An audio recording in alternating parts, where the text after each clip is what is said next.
पठत संस्कृतं वदत संस्कृतं लसतु संस्कृतं चिरं गृहे गृहे च पुनरपि पठत संस्कृतं वदत संस्कृतं लसतु संस्कृतं चिरं गृहे गृहे च पुनरपि ज्ञानवैभवं वेदवाङ्मयं लसति यत्र भवभयापहारि मुनिभिरार्जितं कीर्तिरार्जिता यस्य प्रणयनात् व्यासभासकालिदास बाणमुख्यकविभिः स्थानमूर्जितं यस्य मन्वते वाग्विचिन्तका हि वाक्षु यस्य वीक्ष्य मधुरतां यद्विना जना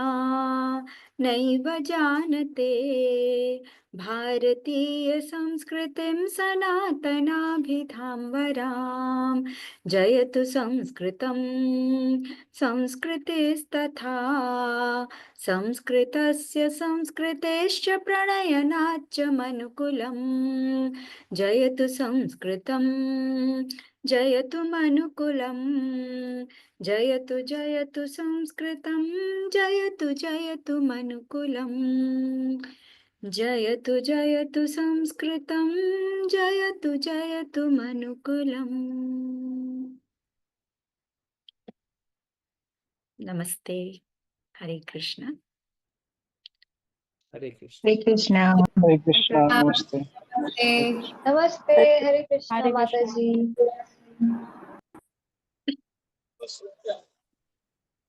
चषकः अत्र अस्ति, दूरवाणी अत्र अस्ति, उपनेत्रम् अत्र अस्ति, अत्र जवनिका तत्र अस्ति, आसन्दः तत्र अस्ति, कपाटिका तत्र अस्ति, अत्र अत्र तत्र तत्र वृक्षः अन्यत्र अस्ति, वृक्षः अन्यत्र अस्ति, हिमालयः अन्यत्र अस्ति, हिमालय अन्यत्र अस्ति, गंगा नदी अन्यत्र अस्ति, गंगा गंगा नदी अन्यत्र अस्ति अन्यत्र।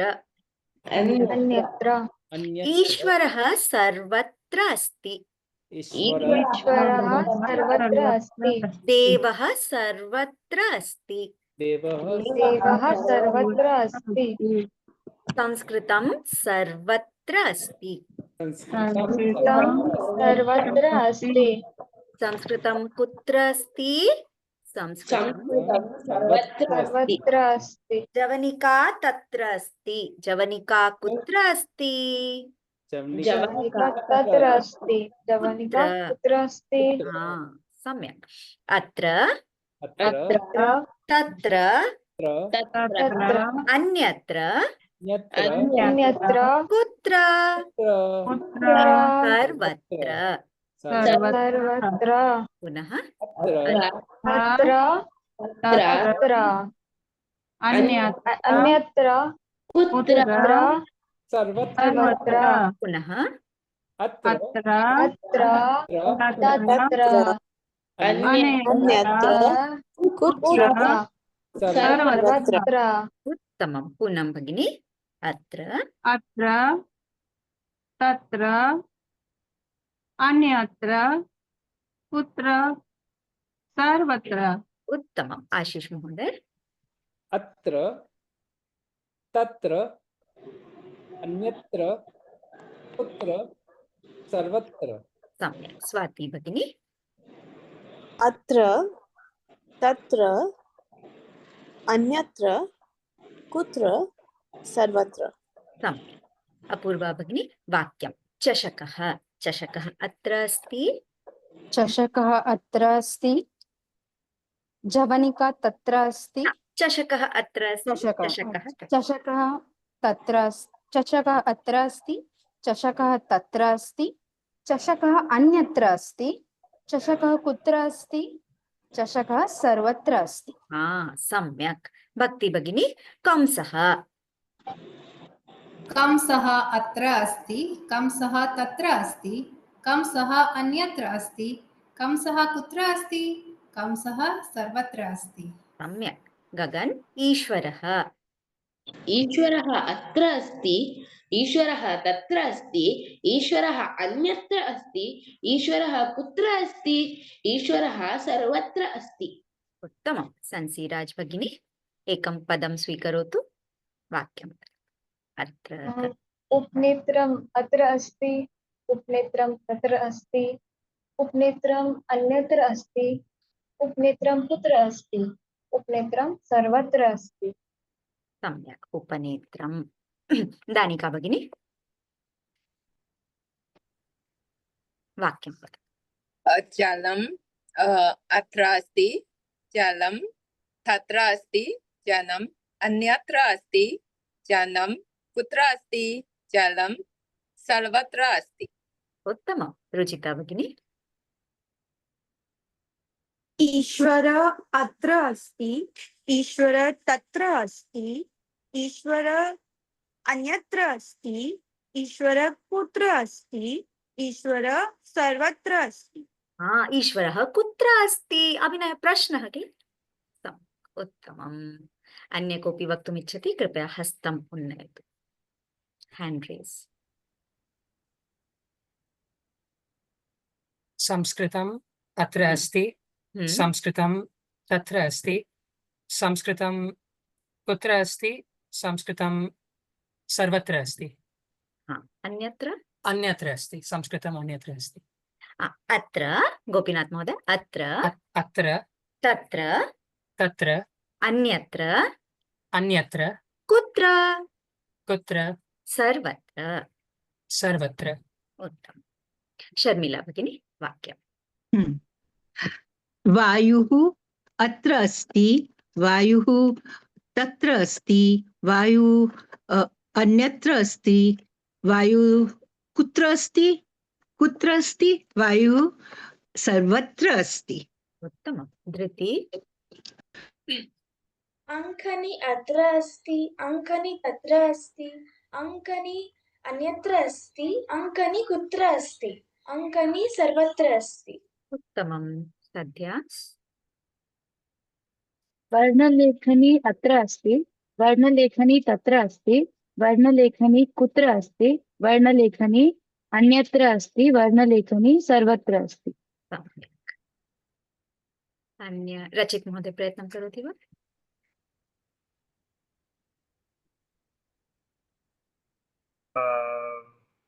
चषकः अत्र अस्ति, चषकः तत्र अस्ति, चषकः अन्यत्र अस्ति, चषकः कुत्र अस्ति, चषकः सर्वत्र अस्ति। उत्तमं, धन्यवादाः। हा, अन्य कः वदति? वदतु।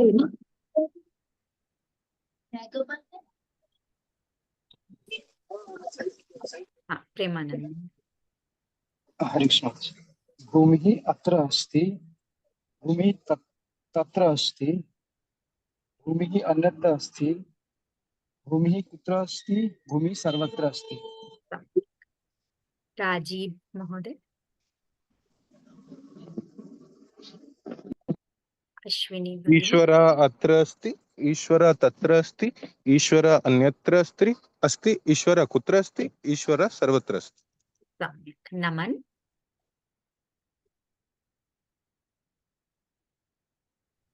अंकनी अत्र अस्ति, अंकनी तत्र अस्ति, अंकनी अन्यत्र अस्ति, अंकनी कुत्र अस्ति, अंकनी सर्वत्र नास्ति, केवलम् ईश्वरं सर्वत्र नास्ति। अस्तु, लावण्या भगिनी। उपनेत्रम् अत्र अस्ति, उपनेत्रं तत्र अस्ति, उपनेत्रम् अन्यत्र अस्ति, उपनेत्रं कुत्र अस्ति, उपनेत्रं सर्वत्र अस्ति। सम्यक्। निर्मला भगिनी प्रयत्नं करोति वा?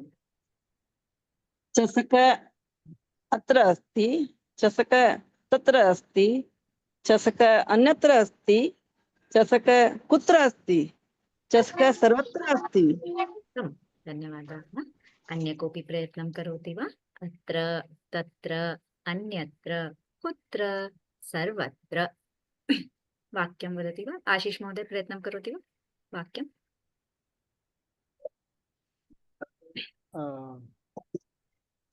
ईश्वर अत्र अस्ति, ईश्वर तत्र अस्ति, ईश्वर अन्यत्र अस्ति, ईश्वर कुत्र अस्ति, ईश्वर सर्वत्र अस्ति। सम्यक्। ईश्वरः। पूनम भगिनी। पवन अत्र अस्ति, पवन तत्र अस्ति, पवन कुत्र अस्ति, पवन अन्यत्र अस्ति, पवन सर्वत्र अस्ति। सम्यक्। अस्तु। अत्र, तत्र, अन्यत्र, कुत्र, सर्वत्र। अग्रे। मम, भवतः, भवत्याः। रचित महोदय। मम उपनेत्रम् अत्र अस्ति, भवतः उपनेत्रं तत्र अस्ति। मम नाम वन्दना। भवतः नाम किम्? मम नाम रचित अस्ति। मम पुस्तकम् अन्यत्र अस्ति। भवतः पुस्तकं कुत्र अस्ति? मम पुस्तकम् अत्र अस्ति। सम्यक्। आशीष महोदय।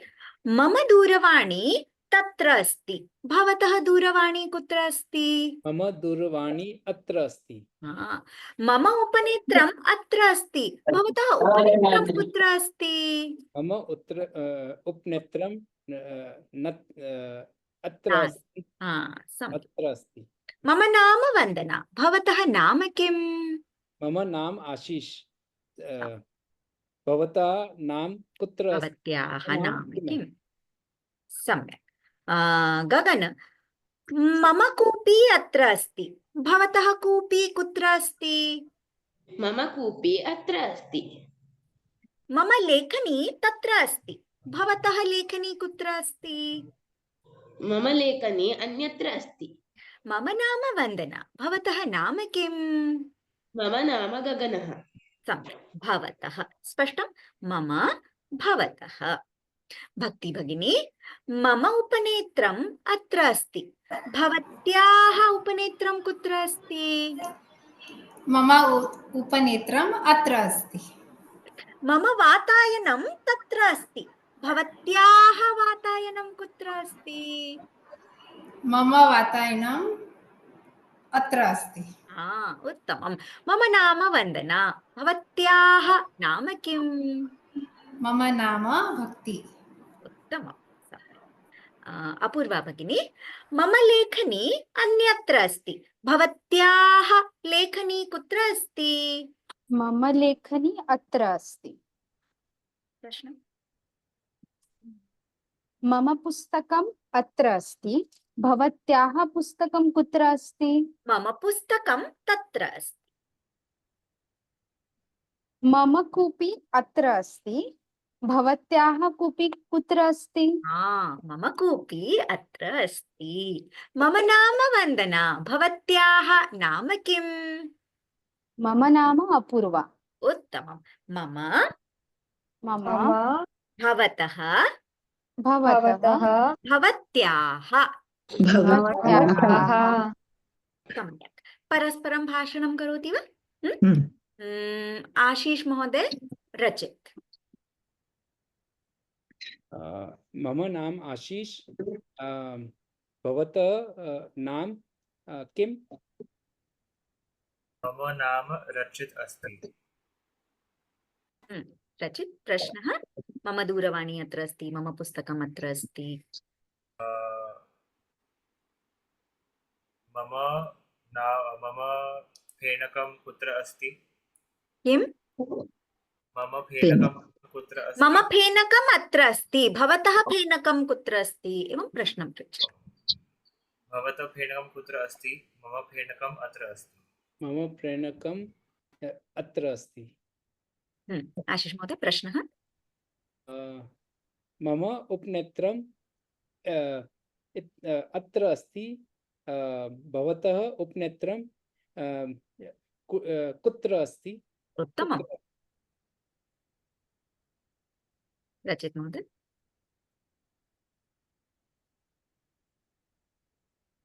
मम चषकः अत्र अस्ति, भवतः चषकः कुत्र अस्ति? मम चषकः तत्र अस्ति। सम्यक्, उत्तमं। मम भवतः। अपूर्वा भगिनी, स्वाति भगिनी। मम नाम स्वाति, भवत्याः नाम किम्? मम नाम अपूर्वा।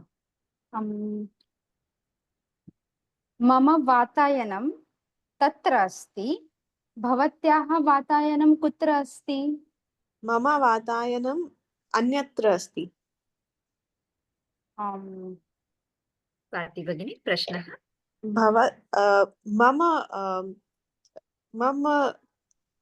मम जल अत्र अस्ति, भवत्याः जल कुत्र अस्ति? मम जलम् अन्यत्र अस्ति। मम कङ्कणं तत्र अस्ति, भवत्याः कङ्कणं कुत्र अस्ति? मम कङ्कणम् अन्यत्र अस्ति। उत्तमं, सम्यक्। मम, भवतः, भवत्याः। शर्मिला भगिनी, भक्ति भगिनी।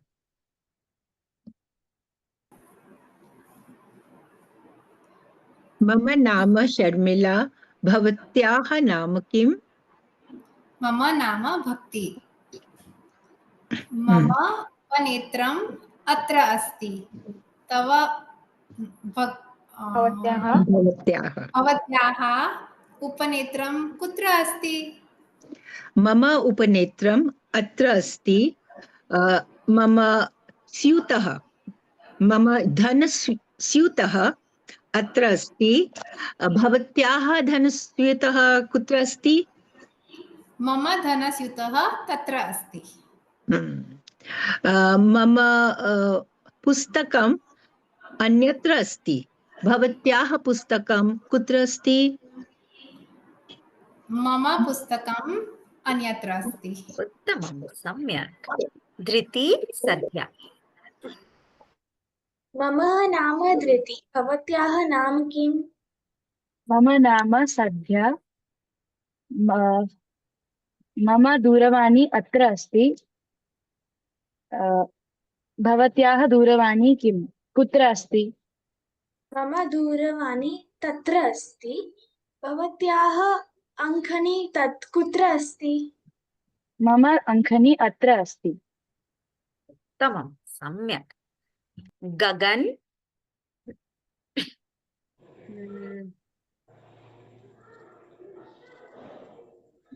नमन करोति वा?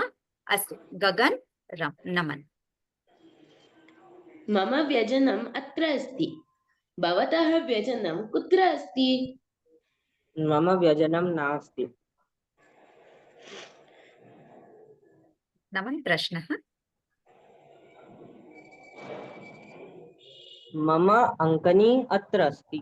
भवतः अङ्कनी कुत्र अस्ति? मम अङ्कनी तत्र अस्ति। मम नाम गगनः। भवतः नाम किम्? मम नाम नमनः। उत्तमं, सम्यक्। अन्य कः करोति? हस्तम् उन्नयतु।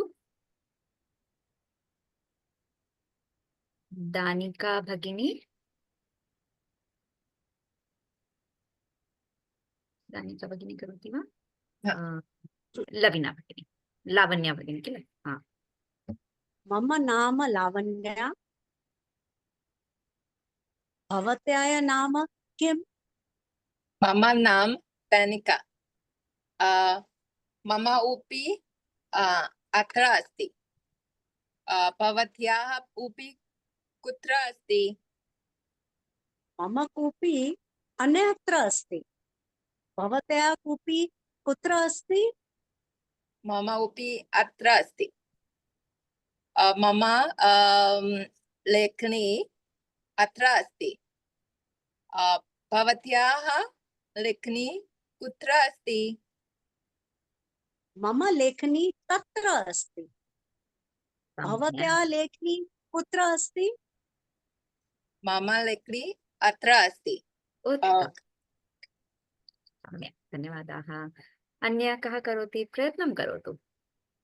परस्परं सम्भाषणं। हाँ, प्रेमानंद महोदय।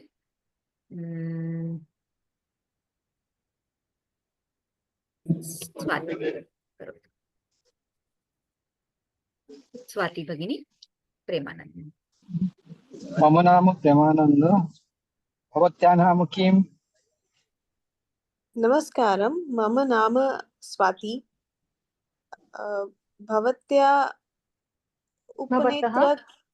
भवतः उपनेत्र कुत्र अस्ति? मम उपनेत्रं नास्ति। मम मम मम पुस्तकम् अत्र अस्ति। भवत्याः पुस्तकं कुत्र अस्ति? मम पुस्तकं अत्र अस्ति। भवतः कूपी कुत्र अस्ति? मम कूपी तत्र अस्ति। भवत्याः कूपी कुत्र अस्ति? मम कूपी अत्र अस्ति। उत्तमं, सम्यक्। संसी भगिनी, गगन। मम नाम सांसी। भवतः नाम किम्? मम नाम गगनः। मम पुस्तकम् अत्र अस्ति। भवत्याः पुस्तकं कुत्र अस्ति? मम पुस्तकम् अत्र अस्ति। भवतः कूपी कुत्र अस्ति? मम कूपी तत्र अस्ति।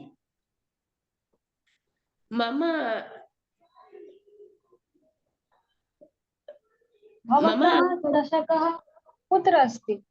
मम चषकः अत्र अस्ति। मम चषकः अन्यत्र अस्ति। मम लेखनी अत्र अस्ति। भवत्याः लेखनी कुत्र अस्ति?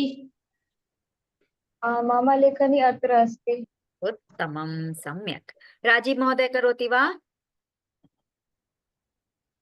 पूनम भगिनी, राजीव महोदय।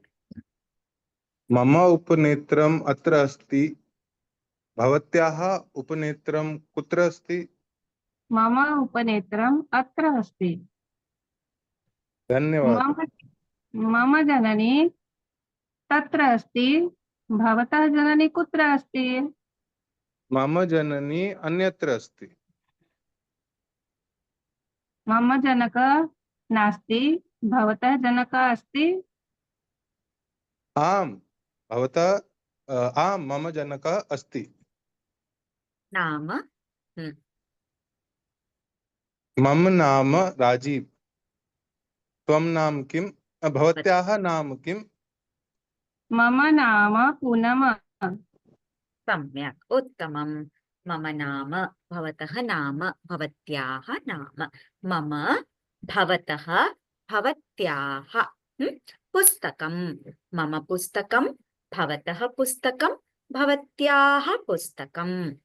लेखनी, मम लेखनी, भवतः लेखनी, भवत्याः लेखनी। अंकनी, मम अंकनी, भवतः अंकनी, भवत्याः अंकनी। कूपी, मम कूपी, भवतः कूपी, भवत्याः कूपी। गृहं, मम गृहं, भवतः गृहं, भवत्याः गृहं। गृहम्। सम्यक् स्पष्टं। मम, भवतः, भवत्याः। स्पष्टं माताजी। धन्यवादाः। अस्तु,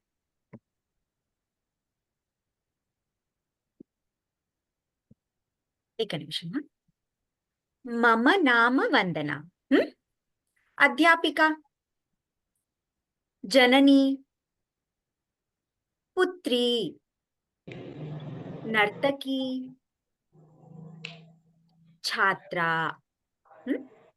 मम नाम वन्दना, अहम् अध्यापिका। अहम् अध्यापिका। पुत्री, अहं पुत्री। अहं पुत्री। गायिका, अहं गायिका। अहं गायिका। जननी, अहं जननी। अहं संस्कृत छात्रा। अहं संस्कृत छात्रा। मम नाम वन्दना, अहं संस्कृत छात्रा। अहम्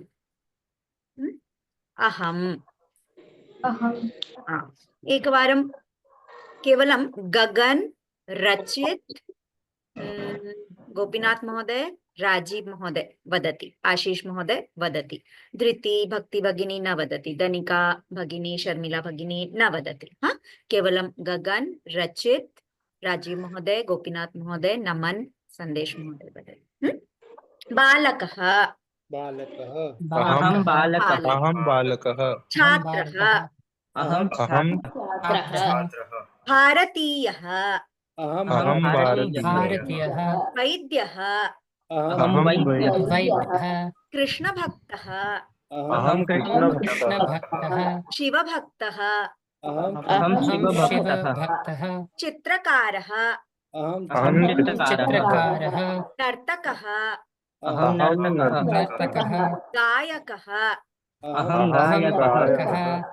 पुत्रः, अहं पुत्रः। सहोदरः, अहं सहोदरः। चालकः, अहं चालकः। आरक्षकः, अहं आरक्षकः। अहं। सम्यक्। गोपीनाथ महोदय, अहं वाक्यम्। अहं बालकः। अहं बालकः। सम्यक्। गगन, अहं गायकः। रचित, अहं छात्रः। राजीव महोदय सम्यक्। अहं छात्रः। रचित नायर्, अहं सैनिकः। अहं सैनिकः। रचित नायर्, अहं छात्रः। अहं छात्रः। आशीष महोदय, अहं जनकः। अहं जनकः। नमन, अहं बालकः। सम्यक्। इदानीं पूनम भगिनी, शर्मिला भगिनी, अपूर्वा भगिनी सर्वे वदन्तु। जननी,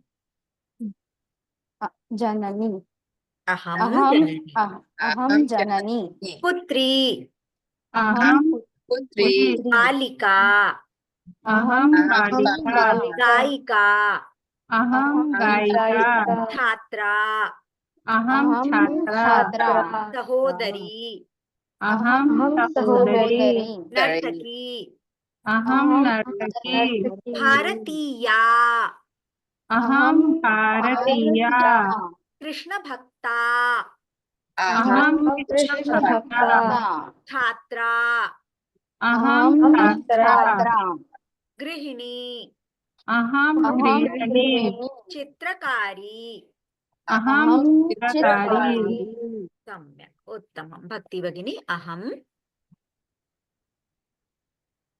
अहम् अहं जननी अहं जननी धृति अहम् अहं छात्रा उत्तमं सद्या अहं नर्तकी संसी भगिनी अहं कृष्णभक्ता स्वाति भगिनी अहं गृहिणी अहं गृहिणी पूनम भगिनी अहम भारतीया उत्तमं शर्मिला भगिनी अहं जननी उत्तमं स्पष्टम् अहम् अहं रमेशः सुरेशः अहं बालकः भक्ति भगिनी धृति अहं गृहिणी अहं पुत्री अहं बालिका अहं सहोदरी गगन अहम् आ मम परिचयः मम नाम वन्दना अहम् अध्यापिका मम परिचयः वाक्यद्वयं मम नाम अहं सम्यक् गृहपाठः अग्रे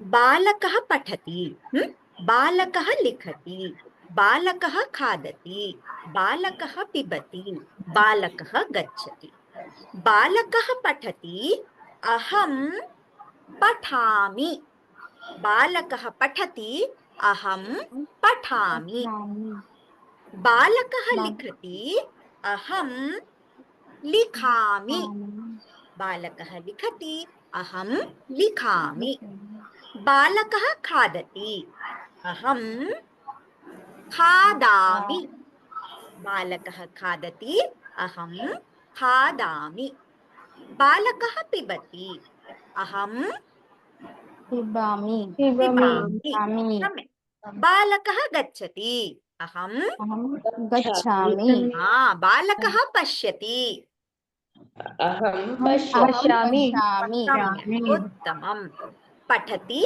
पठामि पठति पठामि लिखति लिखति लिखामि लिखति लिखामि वदति वदति वदामि गच्छति गच्छामि आगच्छति आगच्छामि पाठयति पाठयति पाठयामि नमति नमामि मिलति मिलयामि मिलति मिलामि पृच्छति पृच्छति पृच्छामि कथयति कथयामि पिबति पिबति खादति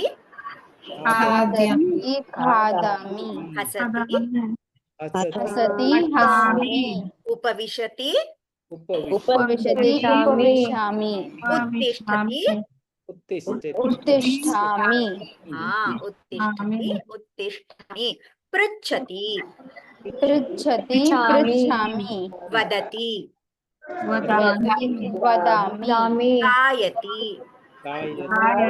गायामि सम्यक् उत्तमम् अपूर्वा भगिनी पठति अहं पठामि पठति पठामि पठति पठामि लिखति लिखति लिखामि संसीराज भगिनी खादति खादति खादामि खादति खादामि खादति खादामि गच्छति गच्छति गच्छामि सम्यक् गगन आगच्छति आगच्छामि आगच्छति आगच्छ आगच्छति आगच्छामि नमति नमति नमामि सम्यक् रचित पठति पठति पठामि लिखति हाँ सम्यक् लिखति लिखामि सम्यक् आशीष महोदय खादति खादति खादामि खादामि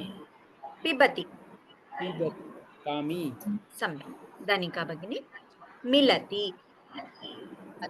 मिलति मिलामि नृत्यति नृत्यति नृत्यामि सम्यक् वाक्यं पठति बालकः पठति अहं पठामि गच्छति बालकः गच्छति अहं गच्छामि खादति बालकः खादति अहं खादामि नृत्यति बालकः नृत्यति अहं नृत्यामि गच्छति बालकः गच्छति अहं गच्छामि आगच्छति बालकः आगच्छति अहम् आगच्छामि पठति बालकः पठति अहं पठामि लिखति बालकः लिखति अहं लिखामि वदति बालकः वदति अहं वदामि नमति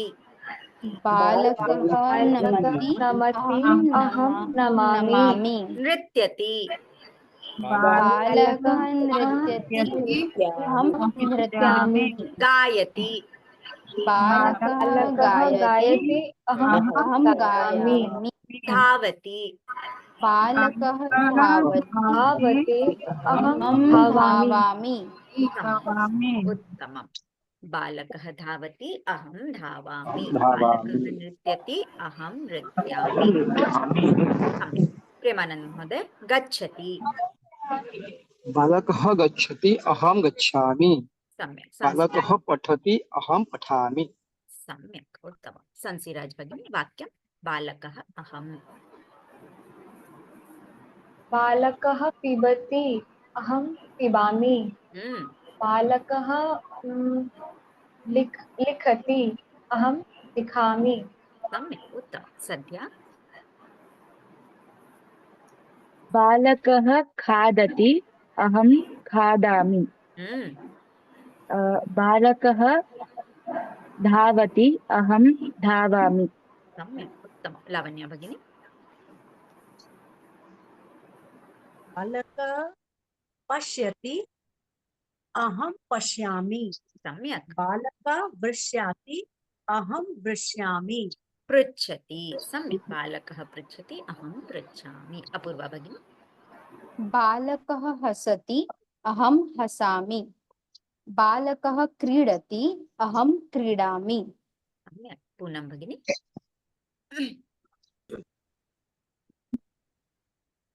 बालकः आगच्छति अहम् आगच्छामि बालकः धावति अहं धावामि सम्यक् उत्तमं धृति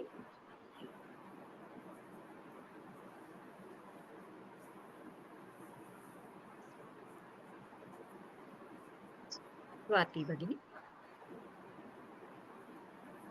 बालकः पठति अहं पठामि बालकः पिबति अहं पिबामि सम्यक् आशीष महोदय बालकः पिबति अहं पिबामि बालकः खेलति अहं खेलामि बालकः नृत्यति अहं नृत्यामि बालकः नृत्यति अहं नृत्यामि उत्तमं सम्यक् अन्य कः वदति दानिका भगिनी वदति वा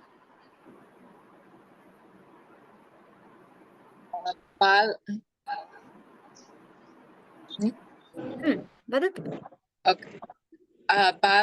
बालकः पठति पाठयति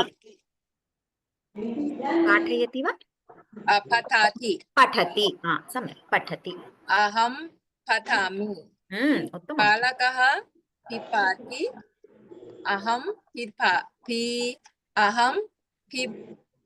पिबामि पिबामि बालकः पिबति अहं पिबामि बालकः पठति अहं पठामि वदतु गच्छति गच्छामि वदतु धनिका भगिनी गच्छति गच्छामि बालकः गच्छति अहं गच्छामि सम्यक् उत्तमं निर्मला भगिनी वदति वा अहं खादति खादति बालकः खादति अहं बालकः खादामि खादति अहं खादामि लिखति बालकः लिखति अहं लिखामि बालकः क्रीडति अहं क्रीडामि उत्तमं बालकः पीबति अहं पिबामि सम्यक् धन्यवादाः अन्य कोऽपि वदति वा बालकः अहं रुचिता अस्ति वा गगन वदतु बालकः नयति अहं नयामि बालकः शृणोति अहं शृणोमि सम्यक् बालकः चलति अहं चलामि उत्तमं धन्यवादाः अश्विनी भगिनी अस्ति वा गोपीनाथ महोदय वदति वा वदतु बालकः आगच्छति अहम् आगच्छामि बालकः पश्यति अहं पश्यामि सम्यक् धन्यवादाः रुचिता भगिनी बालकः पठति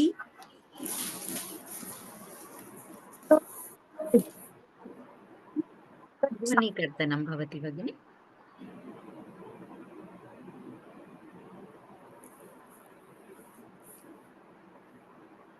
इंटरनेट समस्या अस्ति वा धृति वदति वा प्रयत्नं करोति वा बालकः नमति अहं नमामि बालकः धावति अहं धावामि बालकः क्रीडति अहं क्रीडामि उत्तमं सम्यक् बालकः पठति अहं पठामि अग्रे अहं गायिका अहं नर्तकी अहं सहोदरी अहं जननी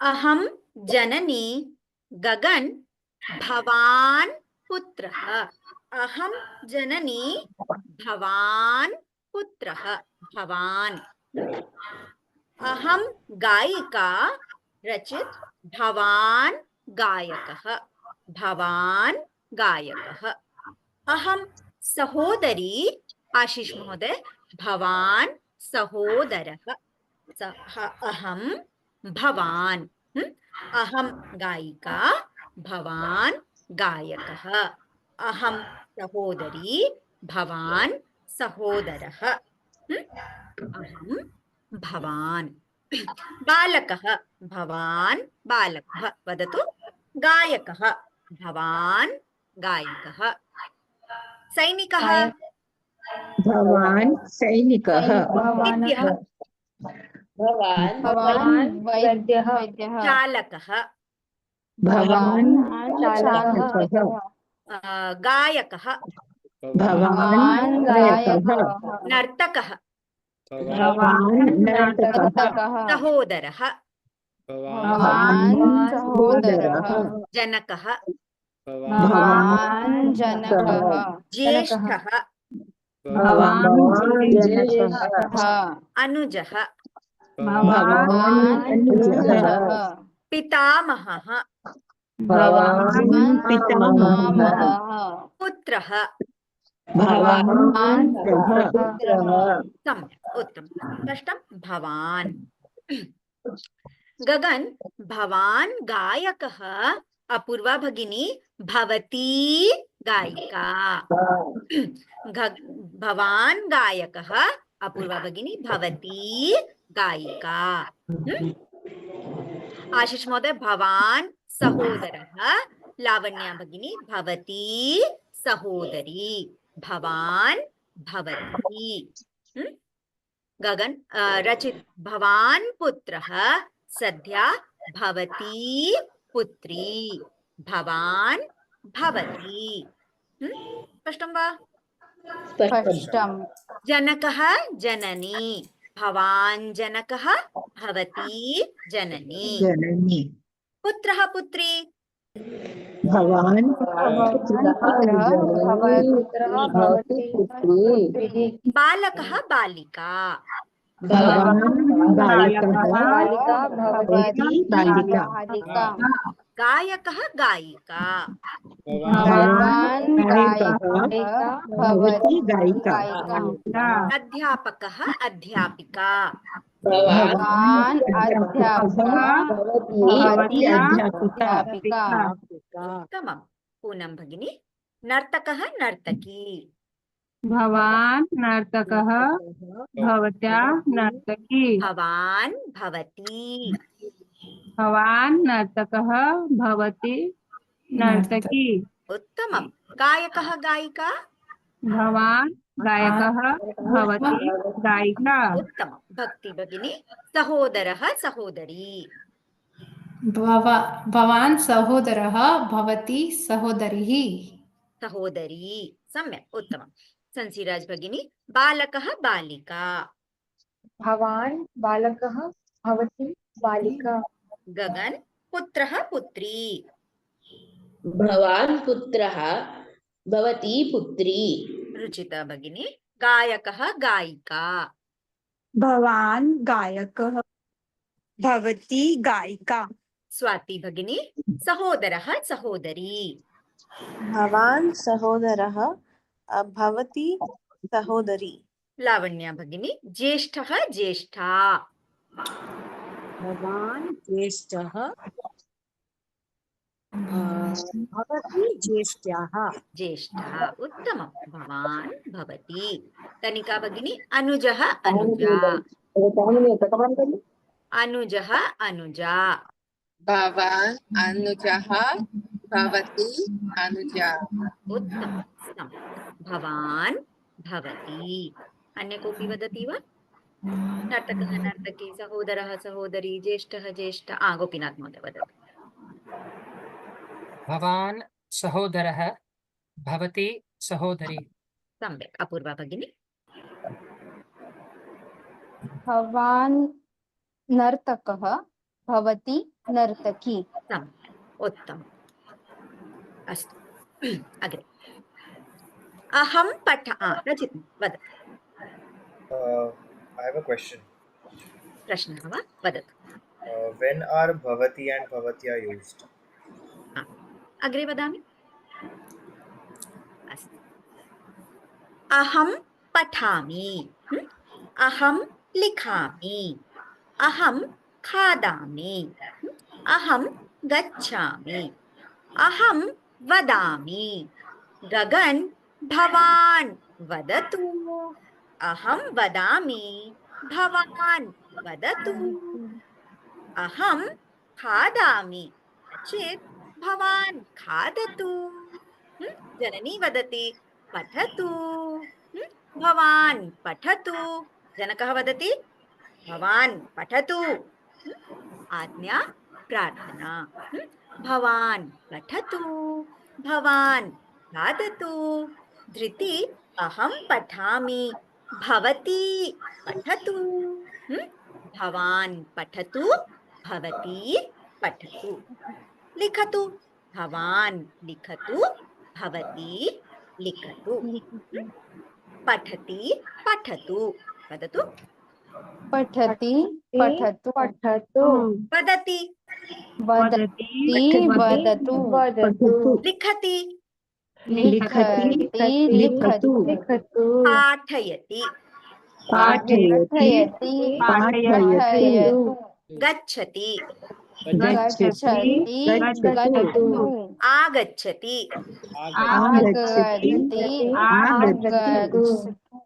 आगच्छति आगच्छतु।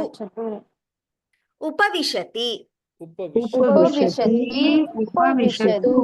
उत्तिष्ठति गायति नृत्यति पश्यति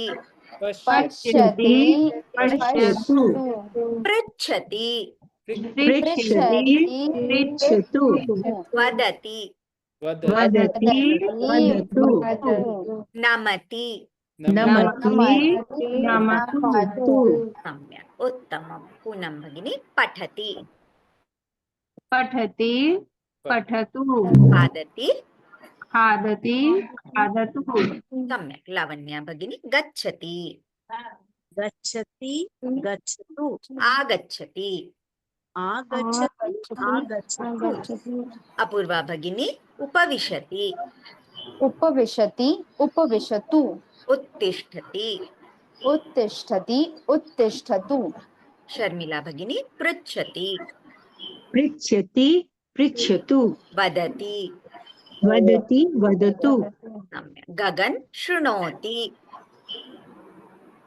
शृणोति शृणोतु गायति गायति गायतु सम्यक् आशीष महोदय नृत्यति नृत्यति नृत्यतु पठति पठति पठतु दनिका भगिनी लिखति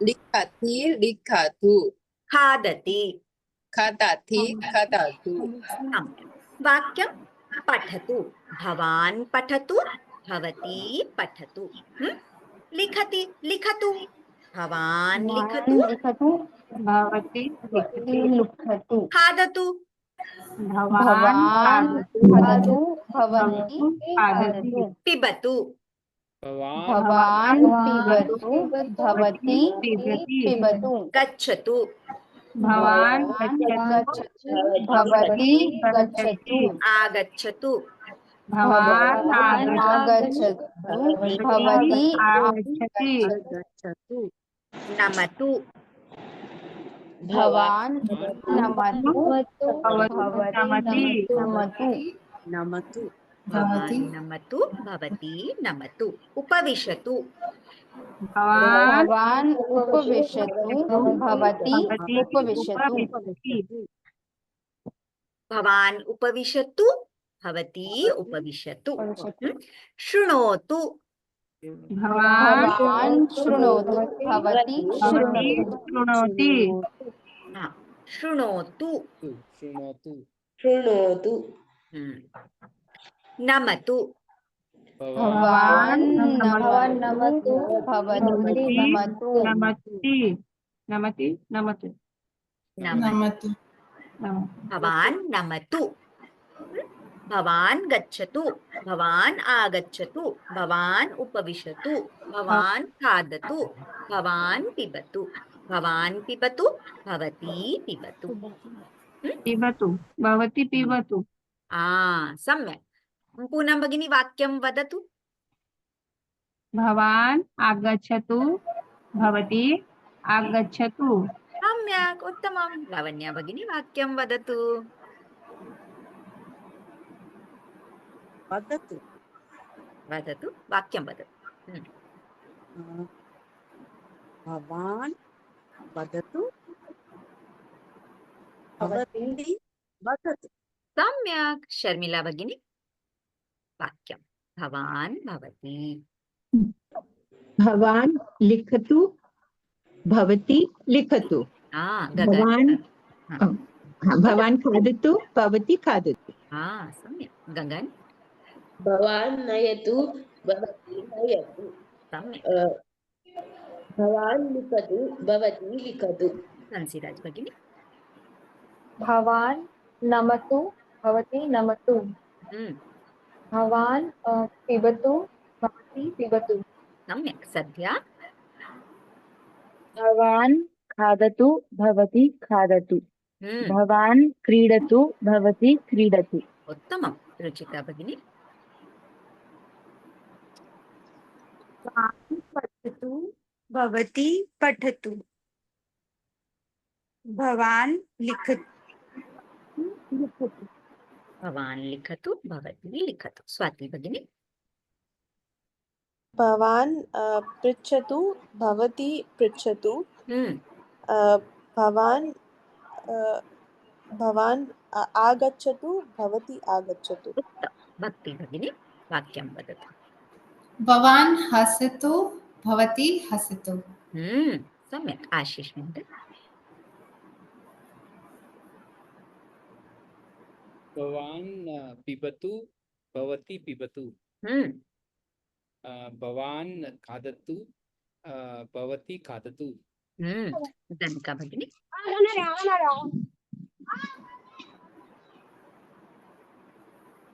धनिका भगिनी भवान् धावतु भवती धावतु सम्यक् भवान् पृच्छतु भवती पृच्छतु सम्यक् नमन्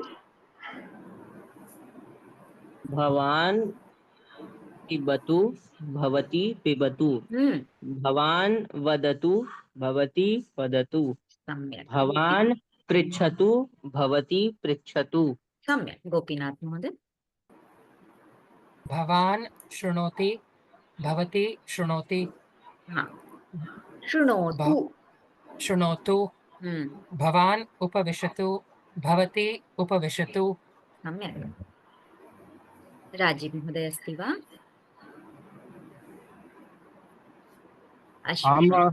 आम् अध्यापिका महोदय वदतु महोदय बालक भवान् वदतु भवती वदतु अश्विनी भगिनी अस्ति वा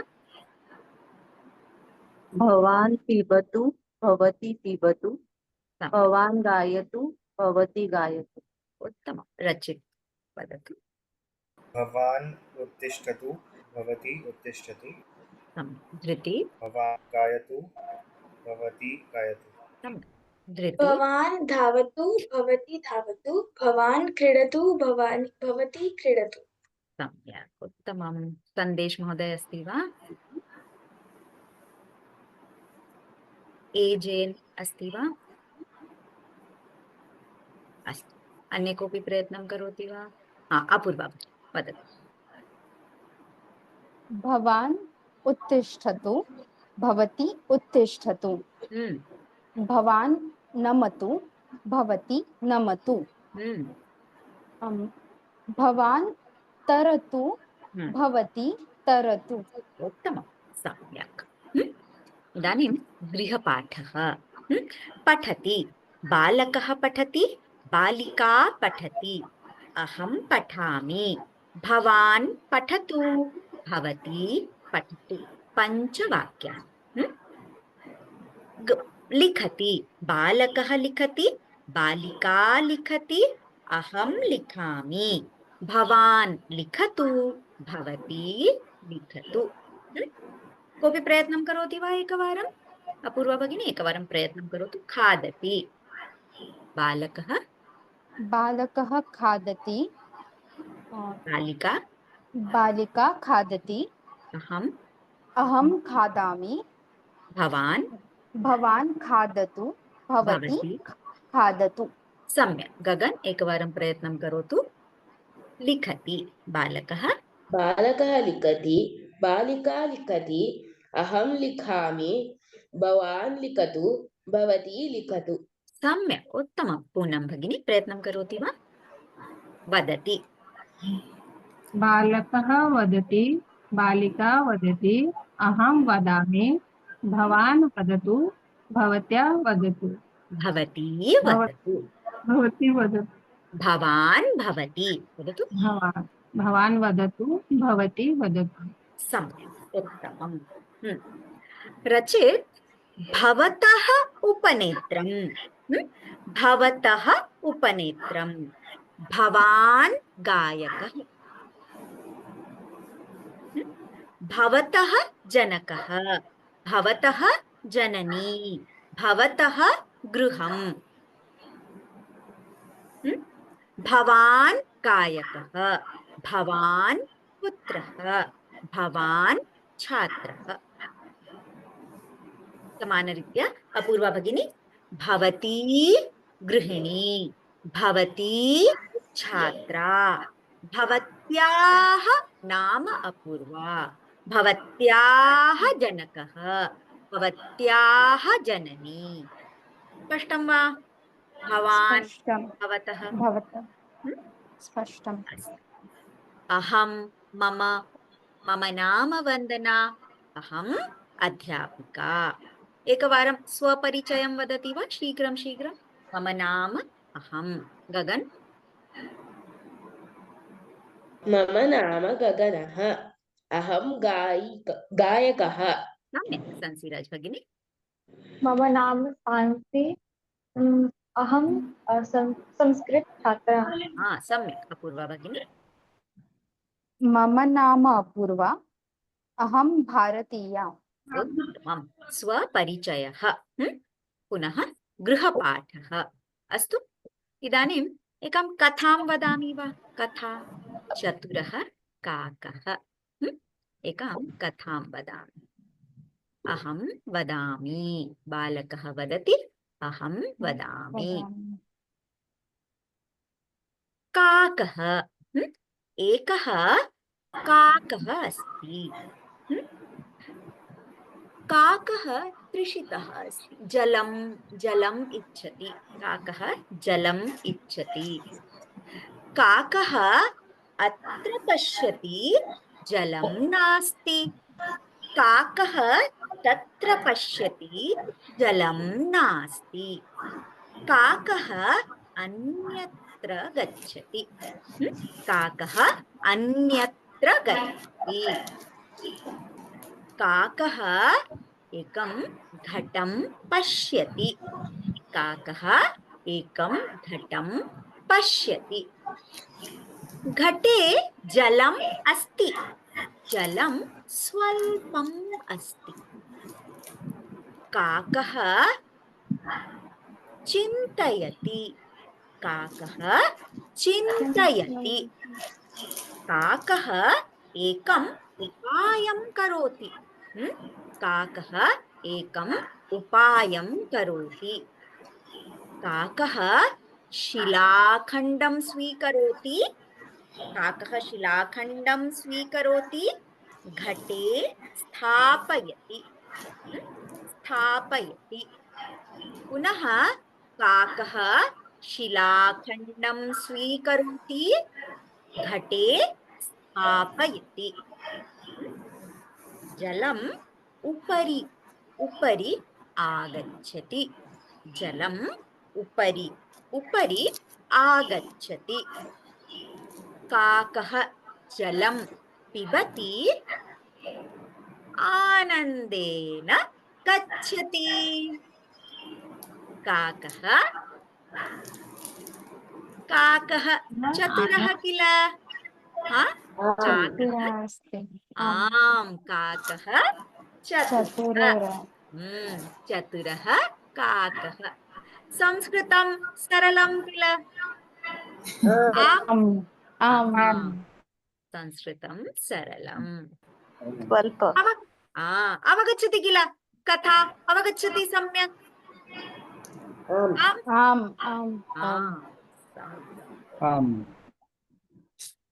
अन्य संशयः प्रश्नः अस्ति वा? रचित् वदतु, पृच्छतु। अस्ति वा When संशयः? are bhavati and bhavatya used? भवती भवत्याः। Bhavatya. भवत्याः नाम सांसि। भवत्याः जनकः तत्र अस्ति। भवत्याः उपनेत्रम् अत्र अस्ति। भवत्याः गृहं कुत्र अस्ति? भवत्याः पुस्तकं कुत्र अस्ति? भवती छात्रा, भवती गायिका, भवती पठति, भवती लिखति। अवगच्छति? भवती भवत्याः समवाक्य। किं? भवती भवत्याः समवाक्यं। समवाक्यमस्तु। एकं वाक्यम्। नास्ति। भवती भवत्याः। भवती छात्रा। भवत्याः नाम किं? भवती किं करोति? भवत्याः जनकः कुत्र अस्ति? भवत्याः उपनेत्रं कुत्र अस्ति? भवत्याः लेखनी, भवत्याः गृहं। भवती पठति। भवती लिखति, भवती गायति, भवती छात्रा, भवती गायिका। मम नाम वन्दना, मम दूरवाणी, मम उपनेत्रं, मम माला, मम गृहं, अहं छात्रा, अहम् अध्यापिका, अहं संस्कृतछात्रा, अहं पुत्री, अहं जननी। स्पष्टं वा? मम अहं स्पष्टं किल? समानं। भवान् भवतः, भवान् छात्रः, भवान् गायकः, भवतः नाम आशीषः, भवतः नाम रचितः, भवतः नाम गोपीनाथः, भवान् पुरुषः, भवान् बालकः, भवान् पुत्रः। स्पष्टं वा? भवती, भवती गायिका, भवती गृहिणी, भवती पुत्री। भवत्याः नाम लावण्या, भवत्याः उपनेत्रं, भवत्याः गृहं, भवत्याः पुस्तकम्। अग्रे अग्रे इतोपि सम्यक् अवगच्छति, चिन्ता नास्ति। शान्तिमन्त्रं वदामः। ॐ सर्वे भवन्तु सुखिनः, सर्वे सन्तु निरामया सर्वे सर्वे भद्राणि पश्यन्तु, मा कश्चित् दुःखभाग् भवेत्। ॐ शान्ति शान्ति शान्तिः। वाक्यं वदतु। वाक्यं वदति सम्यक् अवगच्छति। अस्तु, पुनः अभ्यासः। धन्यवादः। धन्यवादः। धन्यवाद।